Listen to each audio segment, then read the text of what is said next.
Le chapitre de cette semaine s'appelle Sakurajima partie 3 et est-ce qu'on serait par là pour la première fois depuis le début de la track sur un vrai combat à l'issue incertaine pour nos protagonistes? On en parle tout de suite. Alors je n'ai pas fait la review de la semaine dernière, je n'ai prévu personne, j'ai pris une pause non programmée, je m'en excuse, mais voilà, en même temps c'était le début de la vraie bagarre, à part la nouvelle forme de chrysalide de Naoya, pas énormément de choses à dire, les vrais bails commencent maintenant. Toujours, avant de commencer la review, je m'excuse encore une fois par avance pour le débit de parole, mais j'ai fermé ma fenêtre pour éviter le bruit de la rue et j'ai éteint mon ventilateur pour également des raisons évidentes de bruit. Donc je vais me dépêcher de faire cette review parce que sinon je vais littéralement me liquéfier. N'hésitez pas également en fin de vidéo, si elle vous a plu, à laisser un petit like et considérer un abonnement. Vous connaissez la musique, on attaque la review sans perdre plus de temps. Le chapitre s'ouvre donc sur la nouvelle forme de Naoya, comme je le disais, une espèce de chrysalide à tentacules qui, basiquement, lui servent de membres, puisqu'on voit dans une des premières cases qu'il les rassemble pour former une sorte de point.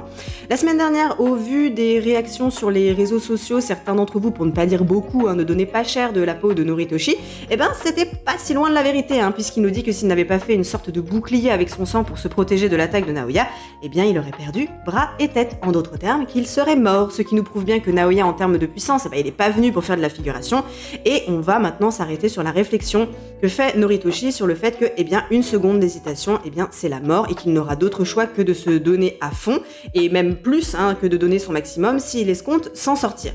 Et si on y réfléchit bien, c'est un petit peu le mantra de la track, c'est-à-dire c'est marche ou crève, et c'est plus ou moins toujours comme ça qu'ont commencé les combats, c'est-à-dire que on a notre protagoniste qui entre dans sa colonie, et bam, petite scène d'exposition pour nous montrer la puissance du nouvel adversaire.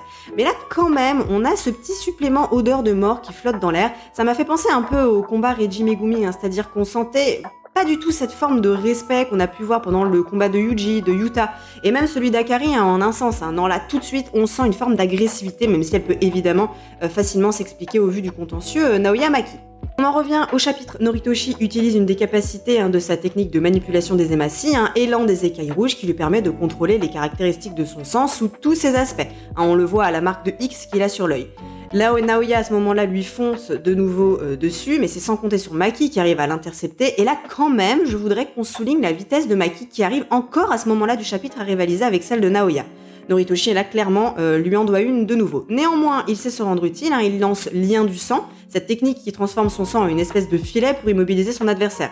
Souvenez-vous, il l'avait déjà utilisé contre Nue, le Shikigami de Megumi pendant leur affrontement dans l'arc tournoi contre l'école de Tokyo, mais là encore, ça s'avère inefficace, Naoya s'en libère en tournant sur lui-même façon toupie Beyblade. Et là, à ce moment-là du chapitre, on arrive à un point très intéressant, surtout si on compare avec ce qui vient de se passer. C'est la comparaison avec Rika, qui est finalement ce qui se rapproche le plus de ce qu'est la forme de Naoya actuellement.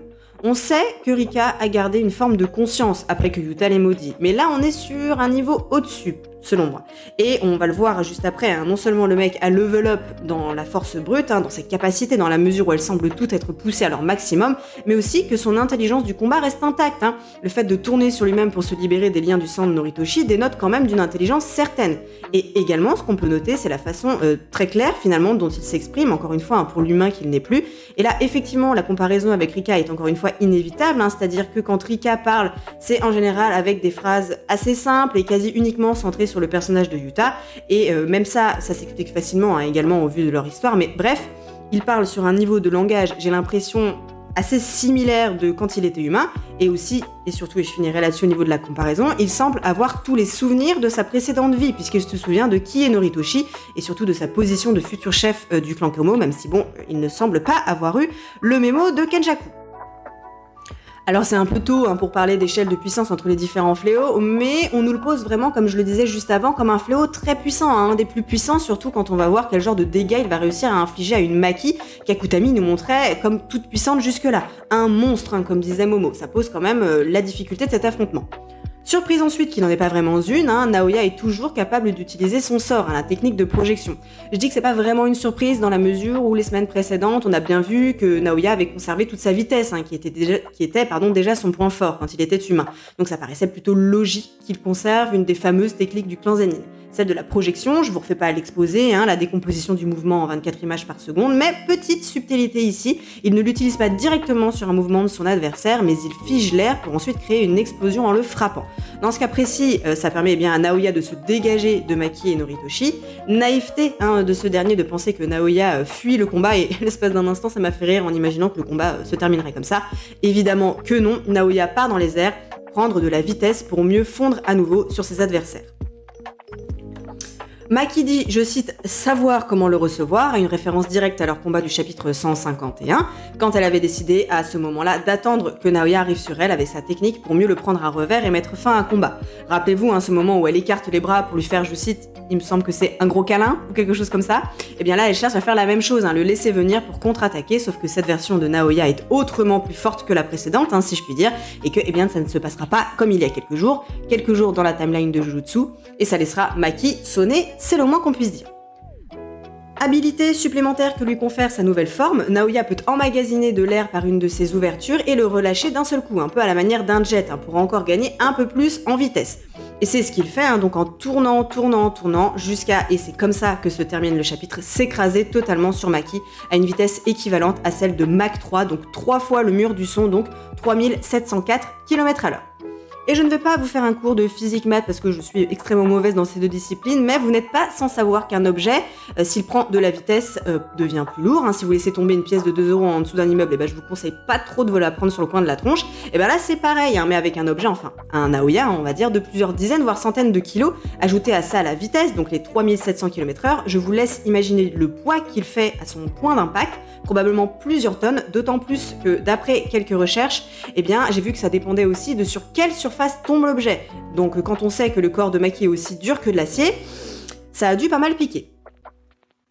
Et on finit le chapitre sur une bonne phrase trash talk dont Naoya a le secret, comment j'ai fait pour perdre contre toi, en espérant que ça soit une bonne préparation de paiement pour la suite.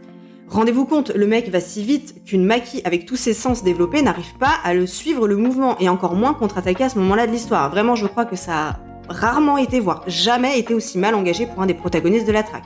Après, si on regarde le visage, on voit que Maki a les yeux ouverts. Je ne pense pas que Akutami veuille ici nous faire croire qu'elle est morte, mais plutôt fortement sonnée. Euphémisme. Toujours est-il qu'il va falloir que l'un ou l'autre, Maki ou Noritoshi, nous sortent une trump card de la manche, parce que déjà, comme je viens de le dire, ça semble être plutôt mal engagé pour eux, d'autant plus que, et ça je pense que vous l'aviez tous compris, le stade où est Naoya est donc le stade de la chrysalide avant l'éclosion, et donc une troisième forme, une nouvelle transformation qui lui offrira sûrement encore plus de puissance. J'aime à croire que Maki ne nous a pas montré tout ce dont elle est capable, mais je place quand même pas mal d'espoir en Noritoshi. Pour l'instant, le pauvre, c'est vrai qu'on l'a pas vu briller au combat, surtout quand on sait qu'il était, jusqu'à il y a pas si longtemps que ça, voué à être le futur chef du clan Kamo, un des 3 clans principaux du monde de Jujutsu. Il nous a pas montré grand chose de lui à part son combat avorté contre Megumi, donc c'est peut-être son moment pour nous montrer ce dont il est capable. J'en ai pas parlé, mais les espèces de mines qu'on voit à un moment donné sont pour moi issues de sa technique, donc probablement qu'elles auront une importance dans les prochains chapitres. Et puis jusqu'à présent, dans cet arc, dans chaque colonie, on a eu un combat, une extension du territoire. Donc pourquoi pas envisager ça? Je vais peut-être un petit peu loin, je pose ça là comme ça, vous me connaissez. J'en ai fini pour aujourd'hui et pour cette review, j'espère que ça a été, que je n'ai pas parlé trop vite. Pas de chapitre la semaine prochaine, c'est tout le jump qui est en pause, il me semble. Prochain chapitre le 21 août du coup, si je dis pas n'importe quoi. Normalement, je serai en mesure de vous faire la review, mais avec l'été, rien n'est moins sûr, on verra. En attendant, prenez soin de vous, lisez des mangas, regardez des animes parce que c'est quand même vachement sympa. Et moi je vous dis à la prochaine!